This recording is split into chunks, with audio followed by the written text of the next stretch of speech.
ઇસરો આ નવા સેટેલાઇટનું લોન્ચિંગ કરશે। સેટેલાઇટ EOS-8 અને SSLV-D3 રોકેટની મદદથી લોન્ચ કરવામાં આવશે। શ્રીહરિકોટાના સતીશ ધવન સ્પેસ સેન્ટરથી આ રોકેટ ઉડાન ભરશે। ધરતીથી 475 કિલોમીટરની ઊંચાઈ પર ચક્કર લગાવશે આ સેટેલાઇટ અને કુદરતી આફતોનું એલર્ટ આપશે નવું સેટેલાઇટ। મિની, માઇક્રો અને નેનો સેટેલાઇટના લોન્ચિંગ માટે SSLVનો ઉપયોગ થાય છે। એટલે લોન્ચિંગ સફળ રહેશે તો SSLV બનશે દેશનું ત્રીજું સૌથી શાનદાર રોકેટ। SR-0 ડેમોસેટ નામના આ નાના સેટેલાઇટને પણ રોકેટથી છોડાશે। મહત્વનું છે કે આ લોન્ચિંગ ભારત માટે ખૂબ જ મહત્વનું છે, કારણ કે આવનારી તમામ કુદરતી આફતોનું પહેલાથી જ સિગ્નલ અને અનુમાન આપી દેશે આ સેટેલાઇટ। શ્રીહરિકોટાના સતીશ ધવન સ્પેસ સેન્ટરથી આ રોકેટ ઉડાન ભરશે અને 475 કિલોમીટરની ઊંચાઈ પર આ સેટેલાઇટ ચક્કર લગાવશે।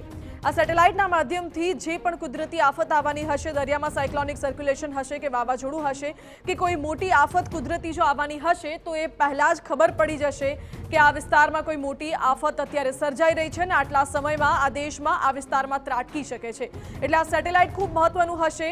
આફત પહેલા સરકારને તૈયારી કરવા માટે પણ મદદરૂપ રહેશે આ સેટેલાઇટ અને તમામ માહિતી પૂરી પાડશે। એટલે આજે ઇસરો દ્વારા આ નવા સેટેલાઇટનું લોન્ચિંગ કરવામાં આવશે। SSLV રોકેટના માધ્યમથી સેટેલાઇટ લોન્ચ થશે। કુદરતી આફતોનું પહેલાથી જ એલર્ટ આપી દેશે આ નવું સેટેલાઇટ, જેથી કરીને આગોતરું આયોજન, આગોતરી તૈયારી સરકાર અને તંત્ર કરી શકે। કોઈ પણ મોટામાં મોટી આફત હશે તેને ટાળી શકાશે, તેનાથી બચી શકાશે અને આગોતરા આયોજન થકી જાનહાનિ અને નુકસાનોને પણ ટાળી શકાશે।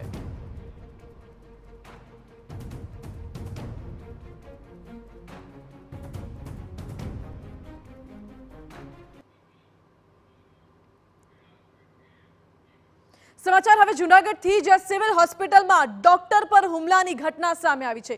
દર્દીના